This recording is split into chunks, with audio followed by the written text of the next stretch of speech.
Hello and welcome to my YouTube channel. My name is Jessica McDonald. I am a knitwear designer and today I'm going to show you how to do the German twisted cast on. This cast on is very stretchy. You can see I've used it here on this neckline for a sweater. This is knit from the top down. So here's the cast on edge here and it's very, very stretchy. You can see just how stretchy that is and it springs back nicely to its original shape. It doesn't stay all stretched out. So it's perfect for sweaters. I especially love it on kids' sweaters. It makes everything nice and stretchy. This sweater here is Blizzard. It's one of my upcoming designs. It will be out in January of 2022. So the German twisted cast on is a long tail style cast on.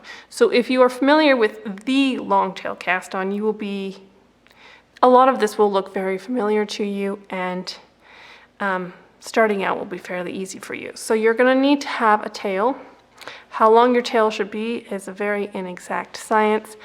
I pull out a length, roughly the length of my forearm, and that should give me about 20 stitches. So here's my tail over to the right. Then my yarn, my working yarn coming from the ball of yarn is over to the left. How you hold the yarn in your hand is you lay it over your bottom 3 fingers, between your middle finger and your pointer finger, over top of your pointer finger, over top of your thumb, and then back down again. You can see I've got a triangle of yarn here in my hand, held between my pointer finger and my thumb. Then I use my bottom 2 fingers just to secure that against my palm so I can have some tension here. So the bit that runs this way is the tail, the bit that runs this way is coming from the ball of yarn. Then I take my working needle here, and I lay it on top of that bridge. There's this bridge between my pointer finger and my thumb. I lay my needle on top of there and I just twist it around so I get my first stitch here. It's just a little twist around. I don't deal with a slip knot, I just do this little swoop and that gives me my first stitch.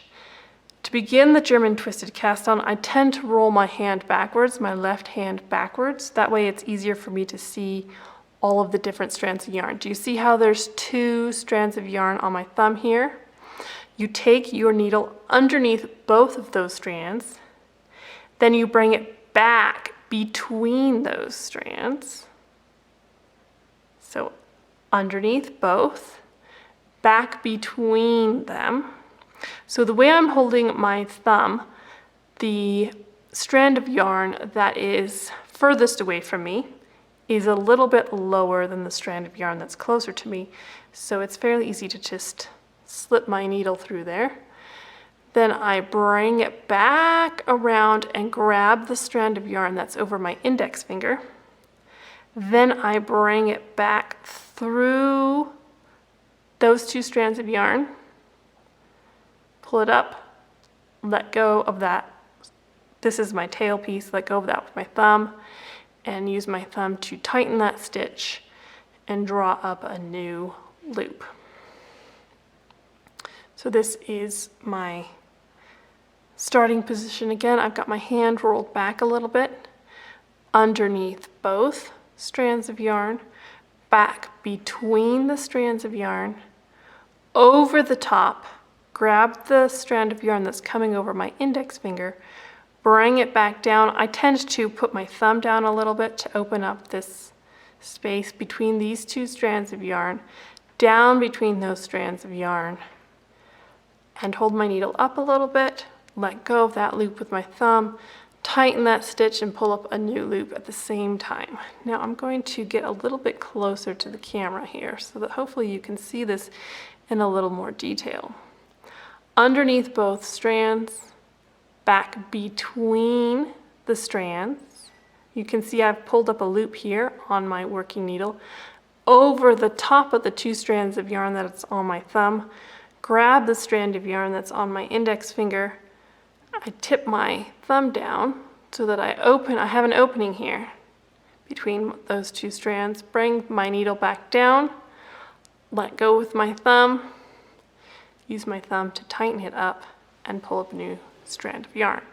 You can see I've got 4 stitches now, so here again nice and slow, underneath both, back between the 2 on my thumb, over the top, grab the one that's on my index finger and pull it back between those 2 strands that are on my thumb, let go with my thumb, tighten it, and pull up a new strand. So one of the keys, I think, to making this happen really fast is I go underneath, back between, grab the strand on my index finger, and then I tilt my thumb so that you can see there's a little opening here. So if I keep my thumb straight up, it's going to be hard to get back through that opening. So I tilt my thumb a little bit, and it opens up a little space between there, and I can pull my needle down and quickly finish that. So let me do this really fast for you. You can see that it's very quick as you're working it. The tricky bit